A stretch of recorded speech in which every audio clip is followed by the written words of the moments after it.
So this presentation and the work that we're going to be doing together is really about having you be very much at ease with Robert's rules.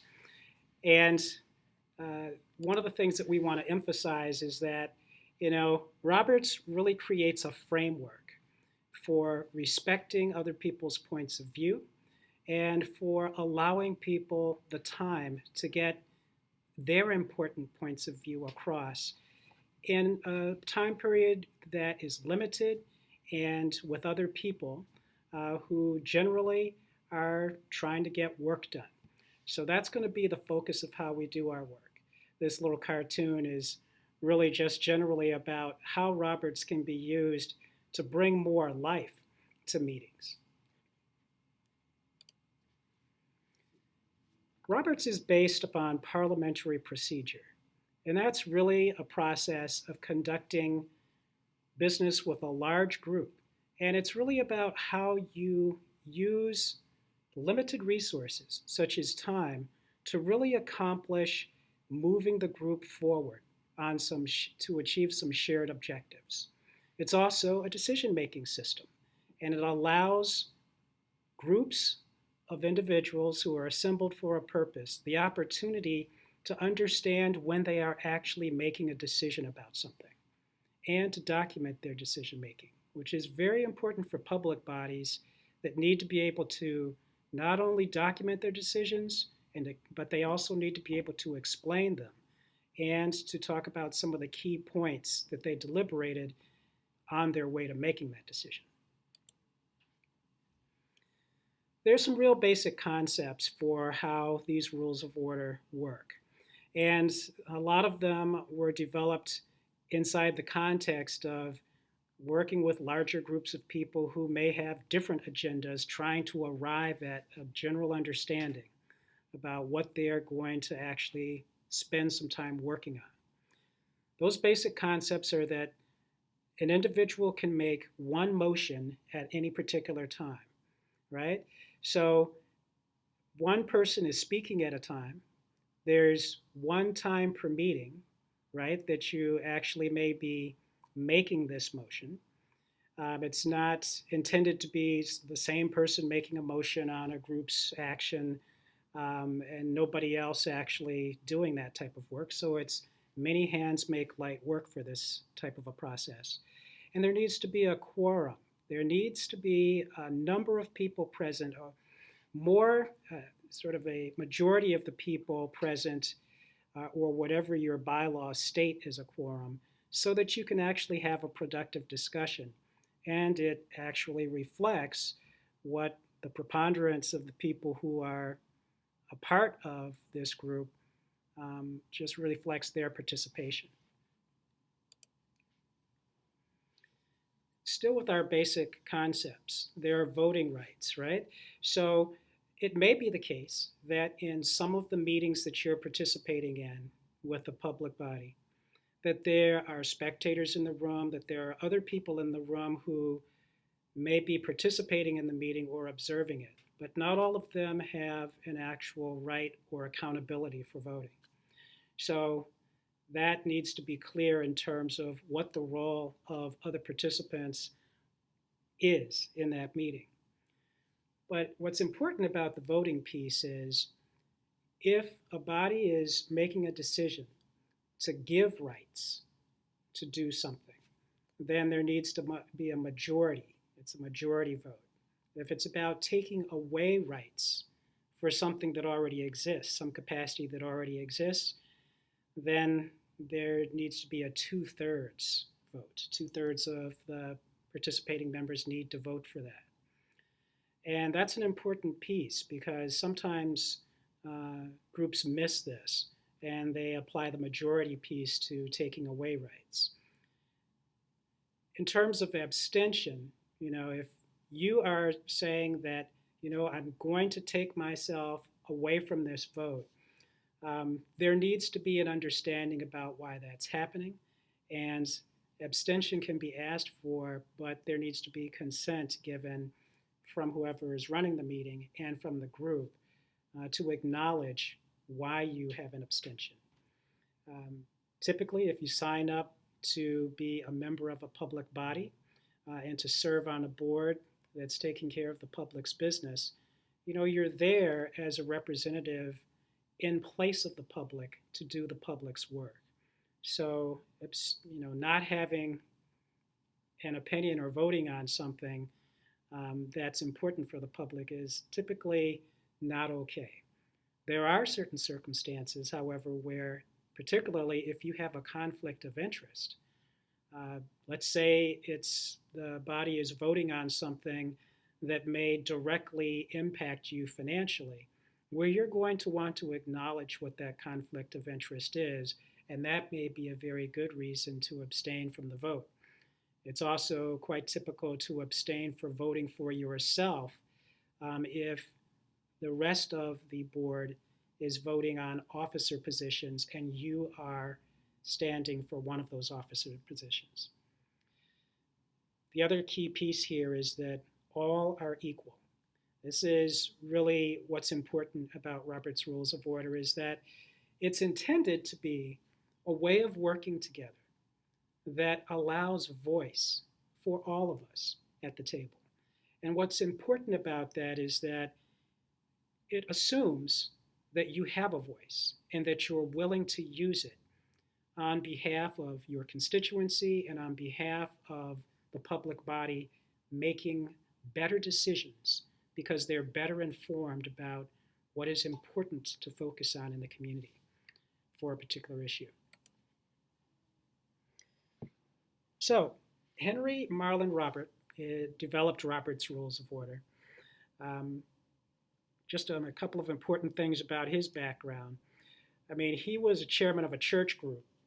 And, when you're being a chair of a church group, people have a tendency, at least in his experience, to want to lead with, well, my voice may be more equal than others if I gave more at church, for instance. So he wanted to find a way to allow there to be a fair amount of transparency as well as equality that was reflected in the people who were landed gentry at the time that he developed this, versus people who didn't have a lot of money, but whose voice was just as important to be heard when the church body was making a decision. He's also a former general, and I do believe he was battle tested. On a battlefield at those particular times, flag communication is used, particularly in the heat of battle, just to draw attention to the commander so that they can better understand something's happening here. But there's only one commander, and he only has a certain limited amount of attention. So if you think about the flags as the raising of a hand or the putting of a motion, then what that does is allow the person who's chairing the meeting to understand, hey, something important is happening that this group needs to respond to.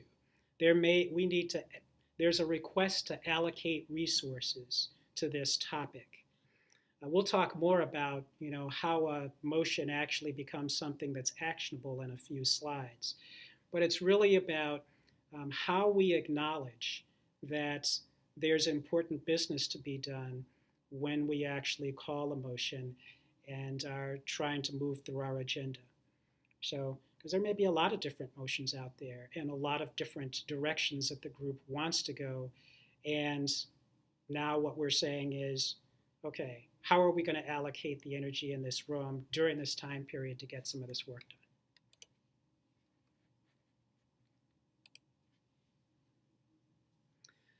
So, there's a lot of organizational rules that surround the work that you do with the public body.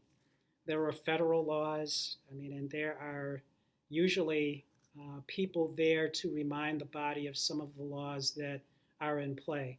For anything having to do with construction projects, you're going to have Davis-Bacon, which is your prevailing wage law. All of you are probably becoming more familiar with the changes in the law with the Wage and Hourly Commission and how that's affecting what's happening with people who earn under a certain salary and whether or not they can be considered managers or are eligible for part-time. There are a lot of state laws that are in place. Usually there's some legal counsel for the body who's helping uh, the board understand what those state laws are, and staff are very helpful as well. The articles of incorporation for the entity that you're serving really spell out what its purpose is and then who it's accountable to. And, in the state of Minnesota, I believe that all counties and cities are corporate entities of the state. It actually grants the authority for them to exist. But your articles of incorporation essentially are sort of your birthing documents.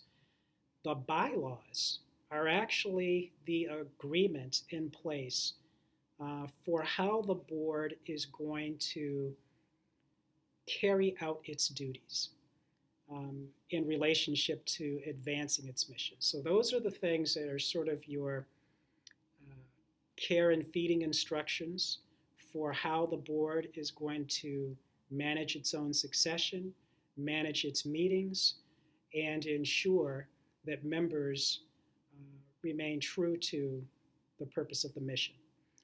It also helps you understand how many board members you're going to have and under what circumstances. Actually, how many board members will be the articles of incorporation, but the circumstances under which you'll seek out new members, so the nominations process, how you make decisions is going to be clarified in your bylaws and under what circumstances. It's the governing practices for the board. And then, of course, there's parliamentary procedure, which is what we're talking about. A lot of boards really like to use parliamentary procedure in various sort of levels of attention to orthodoxy, right? So there are some organizations that use, I'll just say, use Robert's Rules of Order light.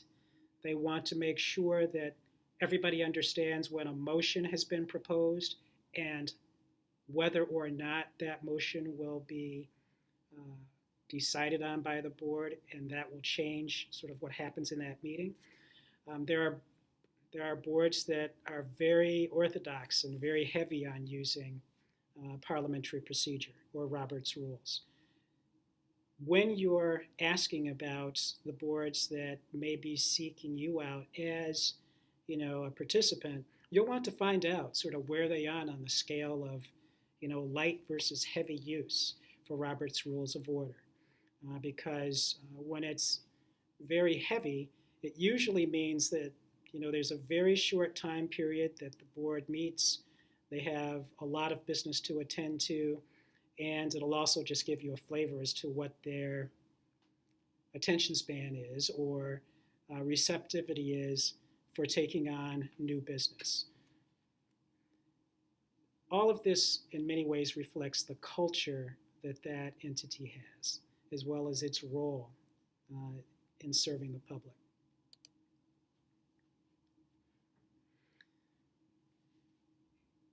So actually I'm going to skip this slide because it's more appropriate to the nonprofit sector. So in terms of formal versus informal meetings, there's a number of factors. I think I just talked a little bit about this, the size of the group, the purpose of the meeting, what type of resources do you have? A lot of public bodies will get together, sometimes monthly. Others may not get together, but 4 to 6 times a year. And their meetings may only be an hour or so. School boards and things typically are meeting monthly. For your officers, which are really the people who are elected by the board, sometimes appointed, but lots of times that's elected by the actual board members. You'll have a chair who's essentially the leader of the board and whose principal role is to ensure that the board's bylaws are being carried out at its meetings and that people are treating each other in a way that is in keeping with the standards of the board. Typically also the person that is ensuring that sometimes motions are acknowledged. Sometimes they run the meeting, other times that's a revolving process. Vice chair will usually manage the meeting process in the absence of the chair being there, and carries out a lot of the chair's duties when that person is not there. Your secretary is really in charge of ensuring that the minutes for meetings are reflective of the discussions that you've had, the high points that were hit, major areas where you spent time discussing an issue as a board, all of the things that are necessary for ensuring that the public's work is being done and that the public understands the care with which this public body has made its decisions. I'll talk just a little bit about minutes, a little bit longer. There's a difference between court reporter minutes, right, which is essentially a transcript of everything that's said in the meeting, and minutes which are really a synthesis of some of the major points that were discussed en route towards making a decision. And I think a lot of organizations really try to identify, here are some of the people who are involved in an important discussion. Here are some of the important issues that the board had to balance as it was making these decisions.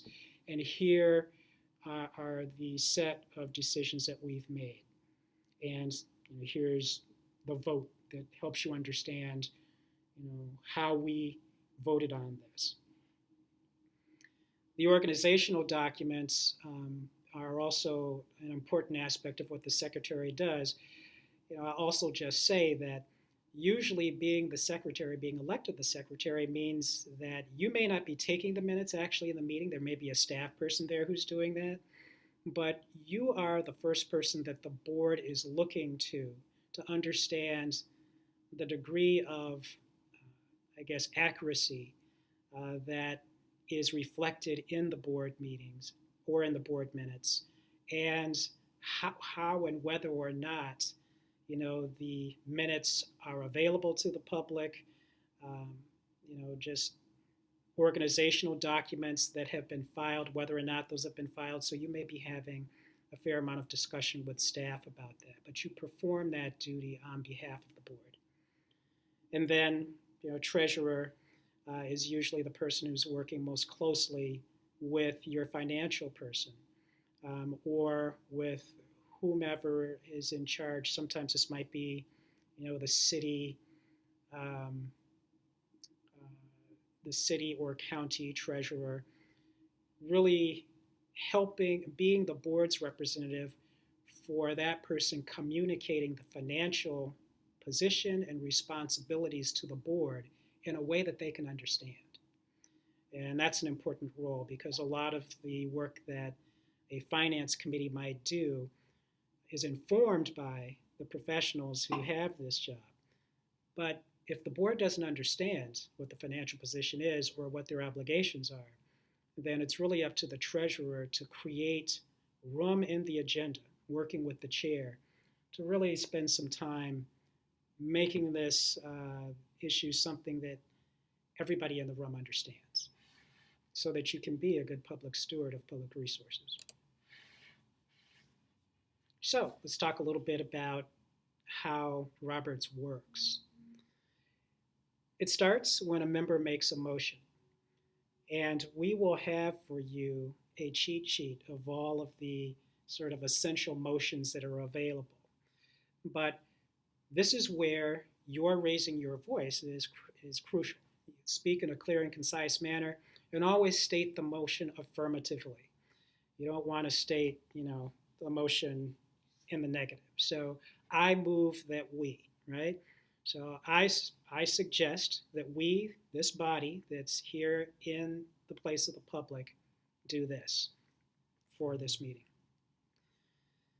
Avoid personalities and stay on your subject, right? So one of the things that was really important about Roberts is that some discussions can be quite controversial, and people sort of lead with their opinion and then get around to making a suggestion for the rest of the meeting to move the whole board forward. We try to avoid personalities and stay on topic. It's important to do that just to preserve the decorum that is expected for public bodies, right? But it's also important to ensure that if we're going to be a high functioning group, we want to treat each other with respect, capital R respect, at all times. We may have a lot of different things that we think about people's ideas, but at the meeting, we're trying to treat each other as equals. So after that motion occurs, another member must second the motion. So it's not enough that I have an idea that, I move that we table this discussion that was planned for this meeting because I don't feel like we need to have it.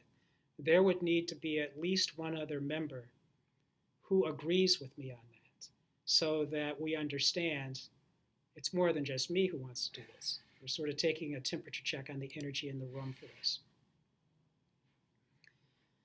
It's up to the chair at that point to acknowledge that a motion has been moved and seconded. That places the motion before your colleagues at the table to consider whether or not they're going to act on your motion. There might also be an opportunity to have a debate either about the motion or about the issue that has actually been proposed. So typically what will happen at that time, because we're dealing with resource issues here in terms of time, the chair will set a time limit for debate. There'll be some rules set up for the debate. Everybody gets to talk once. And you might amend the original motion. And you have to be respectful of the debate. There's a time that the debate will occur, and when that time has expired, the debate has concluded. There may not be a winner for the debate. It's important, though, that as many voices as had something to add to that issue are heard, so that the group makes better decisions. So after there's been some discussion of the motion or a debate, the chair can put the motion to a vote. General consent is if there's no objection. That could just be sort of on something that's not particularly controversial. It might be that somebody suggested that perhaps we could move up this meeting to adjourn at an earlier time. Usually when it's something of controversy or where we want to better understand sort of how we as a body are arrayed in terms of our support on this, there's going to be a voice vote, the ayes and the nays. And that is also something that the chair has as an option. Option C is by division. There is slight verification of the voice vote. So members can raise their hands or stand. Again, what's important here is that this is really to get a sense as to, how are we, who in the room is in support or not in support of this motion, and are there some dynamics about that calling a voice vote or a hand vote helps us better understand, which may lead to more discussion. We'll talk about some of those circumstances in the training. There's also a ballot vote.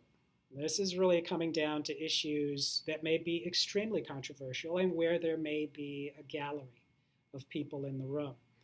And members may go on record, but you want to at least have a ballot vote to better understand, principally from the chair's perspective, whether or not there's support for a particular issue.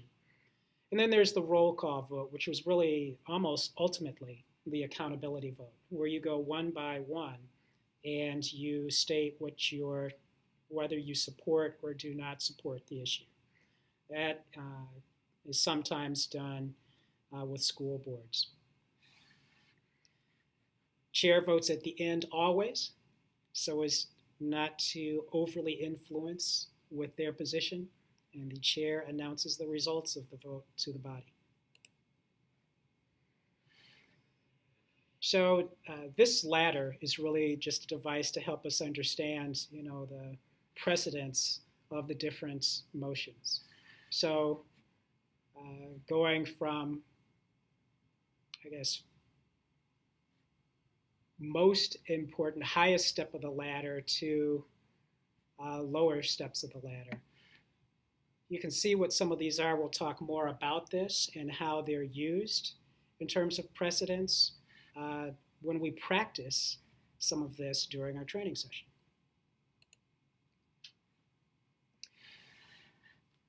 So I'll be interested in hearing from you when we get together, what some of your questions are about Roberts, how you have experienced its use. Some of you may have had some experience using Roberts in other experiences of working with boards or with organizations. And I'd like to hear from you, what's been least effective about learning about this little module and how it could be more helpful to you. I look forward to seeing you in a couple of weeks. You'll be getting some additional resources and a primer on Robert's Rules of Order. And see you then. Thank you.